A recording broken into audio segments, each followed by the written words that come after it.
वो आहुति सूर्य भगवान के पास पहुंचती है और आदित्य दृष्टि सूर्य भगवान उसको, उस आहुति को जो हमने अग्नि नारायण को सौंपा था उसी को वर्षा के रूप में लौटा के हमको देते हैं कई गुना ज्यादा। क्या होता है? वृष्टि अन्नम प्रजा, समय पर वर्षा होने से अन्न पैदा होता है और अन्न से प्रजा का पालन पोषण होता है। तो कोई भी यज्ञ आप अच्छा काम करते हैं तो संसार की उसमें भलाई होती है। देखिए ये हवन कार्य संपन्न हुआ। अब हम थोड़ा सा आपको ये बताना चाहेंगे कि हमारे कार्यक्रम में थोड़ा विलम्ब हुआ, पौन घंटा विलम्ब हुआ है, लेकिन हमारा अपना मुहूर्त होता है, भगवान जी का मुहूर्त अलग होता है। तो कभी कभी हमारा जो मुहूर्त है वो ठीक समय पर नहीं हो पाता, तो इसलिए हम उसको भी अपनी प्रशंसा से लेते। तो आइए थोड़ी देर कथा सुनाएंगे आपको, 15-20 मिनट जितना भगवत कृपा होती है, उसके साथ ही कथा का विश्राम हो जाएगा। एक बड़ी से भंडारा शुरू होगा और उससे पहले, भंडारे से पहले कन्या पूजन होगा। 9 कन्याओं का पूजन होता है जिनकी उम्र 1 वर्ष से अधिक होती है। 1 वर्ष की कन्या का पूजन नहीं होता और 10 वर्ष से ऊपर की कन्या का पूजन भी नहीं होता। सौभाग्यवती स्त्रियों का पूजन होता है, सौभाग्यवती स्त्रियों का पूजन अष्टमी को करते हैं, वो हो गया, कोई बात नहीं। तो कन्या पूजन उनके साथ एक बटुक की पूजा भी होती है। कन्या ये सब देवी के ही रूप हैं, लेकिन शास्त्र के विधान के अनुसार 2 वर्ष से 10 वर्ष तक की कन्या विशेष पूजनीय होती है। विशेष, एक तो पूजनीय हुआ, एक विशेष हुआ ना। तो वो कार्यक्रम होगा, फिर भंडारा शुरू होगा, आप प्रसाद ग्रहण करेंगे। आज और भी महत्वपूर्ण दिन है। देखिए रामनवमी का दिन है और भगवान राम जी का आज ठीक दोपहर के समय में प्राकट्य हुआ था अयोध्या में, जब कोई धूप नहीं थी, ठंड नहीं थी, शीतल घामा, ऐसे समय भगवान ने अवतार लिया था। तो आज का दिन सबके लिए मंगलमय हो, इसके साथ कथा आरंभ करते हो। ये पवित्र कथा नैमिषारण्य में सूत जी, सौनक आदि 88,000 ऋषि लोगों को सुना रहे थे। जो कथा सनत कुमारों ने हरिद्वार में गंगा तट में नारद ऋषि को यजमान बना के सुनाई थी, वास्तव में जो कथा पहले श्री सुखदेव जी ने राजर्षि परीक्षित की मुक्ति के लिए सुनाई थी, क्योंकि परीक्षित 7वें दिन में मरने वाले थे। इसीलिए सुखदेव जी का प्राकट्य हुआ था और उन्होंने कहा तुम चिंता मत करो। वो जो खटवांग नाम के राजा थे, उनके पास तो बहुत ही कम समय में पता चला वो मरने वाले हैं, लेकिन उन्हें अपने भगवान का ध्यान किया, अपने मन भगवान में लगा दिया, संसार के माया मोह को छोड़ दिया, तो उन्हें मोक्ष मिल गया। आपके पास तो 7 दिन है, चिंता की जरूरत नहीं है। इन 7 दिनों में श्री सुखदेव जी ने राजा ऋषि परीक्षित को भगवान की महिमा ही सुनाई कथाओं के माध्यम से। देखिए श्रीमद् भागवत में 12 स्कंद हैं। भगवान का रूप जो होता है उसमें 6 चीजें होती हैं। इसको षडैश्वर्य कहते हैं। धर्म, अर्थ, ज्ञान, वैराग्य, यश और श्री, इन चीजों को कहते हैं षड्णाम भगकीर्तितः। ये 6 भग हैं। इनको चलाने वाले को भगवान कहा जाता है। जैसे गाड़ी चलाने वाले को गाड़ीवान कहते हैं, इसी प्रकार जो भक्त को चलाए इसका नाम भगवान। भक्त का मतलब समझ गए ना? 6 चीजें, धर्म, अर्थ, ज्ञान, वैराग्य, यश, श्री, सब कुछ आ गया। भागवत के हर 2 स्कंद में एक चीज का वर्णन है, एक ऐश्वर्य का वर्णन है। इन ऐश्वर्यों का वर्णन कराते हुए थोड़ा परीक्षित को श्री सुखदेव जी भगवान की तरफ मोड़ देते हैं पूरी तरह से। जब हम भगवान की तरफ अपने मन को लगा देते हैं तो फिर मरने का भय बिल्कुल नहीं होता। जो भगवान की इच्छा, जैसा बताए हमारी इच्छा से थोड़ी हम पैदा हुए। बताओ किसको पता था हम पैदा हुए हैं? हमको खुद ही होश हुई। लोग कहते हैं ऐसा कर लो, ऐसा कर लो, कर्म से सब होता है, करो। फिर बच्चा पैदा होता है, उससे कहो काम करो, लेकिन वो कुछ नहीं कर सकता। कर्म का भी समय आता है, हर चीज का। हम सब लोग समय के अधीन हैं। हाँ, ये बच्चे से कहेंगे जिसकी बुद्धि अभी इतनी विकसित नहीं है, उससे कहेंगे तुम जो बनना चाहते हो बन सकते हो, लेकिन बाद में उसे खुद ही पता हो जाता है जो हम बनना चाहते हैं बनने के जरूरी नहीं है। प्रकृति क्या बनाएगी वो जानती है ना, उसने क्यों बनाया है, क्या क्या काम हमारा है, वो तो उसको खुश होना चाहिए उस बात से। हाँ ये बात जरूर है कि जो लोग पूरी तरह से भाग्यवादी होते हैं उनके भाग्य में जो होता है वो मिलता है, और जो कर्मवादी होते हैं वो और कुछ प्राप्त कर सकते हैं। तो कर्म से ही हमारा भाग्य बनता है। तो देखिए रोचक कथा आ रही है। श्री सूत जी ने ऋषियों से कहा, इस प्रकार सुखदेव जी ने जब पुराण सुनाया, अनेकों कथाएं सुनाई, अभी तो बहुत कथाएं हैं। इसमें भगवान के विवाह के साथ साथ उनके हर एक पत्नी से 10 बच्चे, 10 लड़के पैदा हुए थे, लड़कियां भी पैदा हुए थे। अब 16,108 गुणा 10 इतने उनके बेटे थे। 1,61,080 उनके लड़के। इतना बड़ा यदुवंश था। करोड़ों तो यादवों के आचार्य ही थे, पढ़ाने वाले कुल पुरोहित करोड़ों थे। भागवत में उस अनिरुद्ध का कथा भी आती है, नृत्य का उद्धार का वर्णन आता है, अवधूतोपाख्यान आता है जिनमें दत्तात्रेय जी का वर्णन है, जिन्होंने 24 गुरु बनाए थे। 24 उन्होंने कबूतर को गुरु बनाया, सांप को भी गुरु बनाया, सबको गुरु बनाया। 24 गुरु। तो आप ये मत समझ लेना कि हमने एक गुरु बना लिया बस उसको छोड़ उसी के पकड़ के रखना है, ऐसा नहीं होता। हर जगह आपको गुरु मिलता है। उन्होंने तो वैश्या को भी गुरु बनाया। वैश्या जो वैश्या है, पिंगला नाम की वैश्या, अपने वैश्यालय के दरवाजे में खड़ी है और कोई भी सड़क पर चलता है वो यही सोचती है मेरे पास आएगा, लेकिन वह सीधे चले जाता है तो उसको बड़ा दुख होता है। वो आशा से रहते हैं ना, आशा आशा आशा। अब आशा पूरी नहीं हो तो क्या आता है? निराशा। आशा के पीछे लगोगे तो क्या आएगी? निराशा। तो पिंगला बड़ी परेशान होती थी। उन्होंने देखा तो तब उन्होंने तय किया, आशा ही परमम दुखम, आशा करना ही बड़ा दुख है। नैराश्यम परम सुखम, कोई आशा करो ही मत, जो होगा बढ़िया होगा। अब आप घर से हमने समझी के घर में गए, हमने सोचा समझी मेरी खुद सेवा करेंगे। अब समझी खुद ही सेवा करने की स्थिति में नहीं थे तो आपने आशा गुजारी की थी, वहां कुछ मिला ही नहीं, क्या फायदा। पहले जो जाओ, जो होगा सो अच्छा ही होगा। समझी के घर भी जाएंगे तो फिर कोई चक्कर नहीं बनेगा ना। इसलिए हर परिस्थिति में खुद रहना है। जैसे जाई गई रात के नाम ताई विधि रहिए। तो हमने 24 गुरु बनाए। तो इसमें भागवत में यदुवंश के संहार की कथा भी है। यदुओं का वंश नष्ट हो गया था, ब्राह्मणों के साथ से हुआ था, क्योंकि भगवान के पुत्र जो थे, सांब जो थे, उनके साथी लोग शराब पीना सीख गए थे। शराबी लोग, औरों की तो बात छोड़ो, भगवान के कुल वाले भी खत्म हो गए थे। और एक वहां से ऋषि मुनि आ रहे और उसको साड़ी पहना करके, उसके पेट में कपड़ा बांध करके, घूंघट डाल करके उनको प्रणाम करके कहा, जरा बताइए जो ये जो है ना, ये गर्भवती स्त्री का क्या होगा? बेटा होगा बेटी? अब बताइए, कोई नशे में पागलपना करे तो पता चल जाता है झट से। और स्त्री है कि पुरुष है, उसके शरीर से पता चल जाता है, चाहे वो कपड़े कैसे बांध रहे। तो उन्होंने कहा, मूर्ख कहेंगे, शराब पी के पागल हो रहे हैं। नहीं, तुम्हारी इस जो गर्भवती औरत तुम बता रहे हो, इसके गर्भ से मूसल होगा, मूसल, लोहे का मूसल, और तुम्हारा नाश होगा। और वही तुम जिस हाथ को पकड़ोगे वही मूसल बन जाएगा। आप परेशान हो गए, नशा उतर गया। वो साड़ी खोली तो मूसल निकला लोहे का। उग्रसेन के बाद गए, उन्होंने कहा चूरा कर दो इसका चूरा। बाजिया नदी में, वो नदी ने छड़काया तो उधर सरकंड घास पैदा हुई थी। उसमें एक बड़ा वाला टुकड़ा जो था, मछली ने खाया था। मछुए के जाल में फंसी मछली, और मछुए ने जब उसका पेट चीरा तो उसमें इतना सा लोहा का टुकड़ा मिला और उसको उसने अपने बाण में लगा दिया। और जो सरकंड लोग शराब पी के पागल हुए, एक दूसरे से भिड़े, और जहां सरकंड घास पकड़ी वो बन गया मूसल, और सबके खोपड़े में मारा और मरते गए। कुछ नहीं करना पड़ा, सब के सब यदुवंशी मर गए।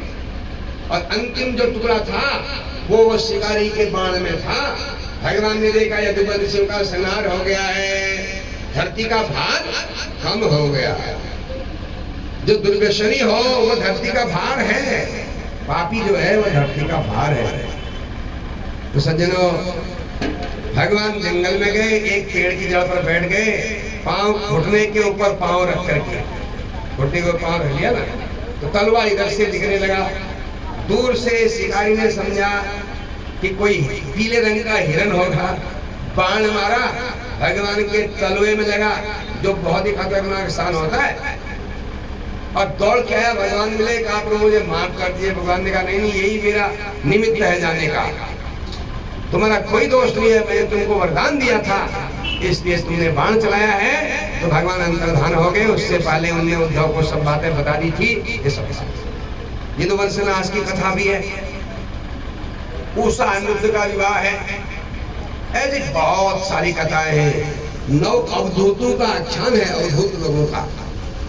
तो सज्जनों, जब ये सारी बातें सुखदेव जी ने परीक्षित को सुनाई, तो उन्होंने पूछा बताओ तुमको अब कैसा अनुभव होता है, अब भी तुमको मौत का डर लगता है? परीक्षित ने कहा, राजोवाच सिद्धोस्म्यनुगृहीतोस्मि भवता करुणात्मना श्रावितो येन मे साक्षात् अनादिनिधनो हरिः। गुरुदेव, मैं तो सिद्ध हो गया हूँ, सिद्ध, आपके द्वारा अनुग्रहित हो गया हूँ। आपके अनुग्रह से मैंने आपके श्री मुख से साक्षात भगवान को सुन लिया है। अब मुझे मरने का कोई भय नहीं है। अब काय का पता चल गया ना, हम न मरते हैं न हमको कोई मारता है। ये जब बात समझ शास्त्र में ये सब बात लिखी हुई है, बताई गई, समझ में सबके नहीं आती, सब पढ़ना नहीं चाहते, मरने की बात सुनना भी नहीं चाहते लोग। तो लोग कहते जीने की बात करो, मरने की बात क्यों करनी? जो सच्ची बात है उसको तो नहीं करते, अब मरने की बात नहीं करनी है तो कहां से जीने की? जीना तुमको है ही नहीं, सबको जाना है। हाँ, इधर से तक्षक का दिन आ गया, सुखदेव जी की पूजा की, परीक्षित ने सुखदेव जी ने कहा मैं जा रहा हूँ, चले गए भगवान का स्मरण करते हुए। और परीक्षित को मारने के लिए तक्षक बिल से निकला। रास्ते में भेंट हुई एक पंडित जी से, उनका नाम था कश्यप। तक्षक ने भी ब्राह्मण का वेश बना लिया और पूछा भैया तुम कौन हो? प्रणाम किया, बातचीत हुई, कुशल बात हुई। तो पूछा कौन हो आप? मैं पंडित हूँ। अच्छा, तो प्रभु आप बताइए आप कहाँ जा रहे हैं? हाँ, आज परीक्षित को तक्षक शंख मारेगा तो त्रैव त्वरितम यामी नपम कर्तुम अपज्वरम, राजा के विष को उतारने के लिए ही मैं वहां जा रहा हूँ। नाग ने कहा अच्छा बताओ कैसा मंत्र है आपके पास, मैं ही हूँ कर सकता। अच्छा, तो आपके मंत्र का चमत्कार दिखाएंगे? हाँ दिखाएंगे। तो नाग ने कहा ये बड़ का वृक्ष है ना, बरगद का, मैं इसमें डंक मारूंगा, एक सूख जाएगा, दूसरा डंक मारूंगा ये भस्म हो जाएगा। अगर आपका मंत्र है तो मंत्र शक्ति से इसे आप जिंदा कर दो। कश्यप ने कहा कर देंगे। तो उसने पेड़ को लपेटा और मारा डंक, एक बार में सूखा, फिर मारा डंक, भस्म हो गया। और तक्षक के डंक से भस्म हो जाने के कारण वो पेड़ सूख गया, भस्म हो गया। तो अब कश्यप ब्राह्मण ने कहा पश्य मंत्र बलम में दिया, अब तो मेरे मंत्र का बल देखो। ऐसा कर करके कमंडलों में मंत्र पढ़ करके उस पानी को छिड़का ना, वो पेड़ जैसा था वैसा हो गया। तक्षक डर गया, मैं को डंक मारूंगा ये जिंदा कर देगा भाई। तो कहा पंडित जी आप क्यों जा रहे हैं? देखो एक पंडित जी ने श्राप दिया है उनको ब्राह्मण ने, और आप भी ऐसे ब्राह्मण उनको जिंदा करने जा रहे हैं, ये तो गलत हो गया। कहा भाई मुझे तो धन मिलेगा ना, राजा जिंदा हो जाएगा तो मुझे धन मिलेगा। तक्षक ने कहा जितना धन आप चाहो उसको बताओ, मैं दे देता हूँ, आप लौट जाओ। अब पंडित जी ने सोचा देखो भाई मंत्र भी, दवाई भी, तंत्र भी वही काम करता है जहाँ आदमी को जीना होता है। मरने वाले के लिए न कोई दवाई, न कोई मंत्र, न कोई तंत्र काम करता है।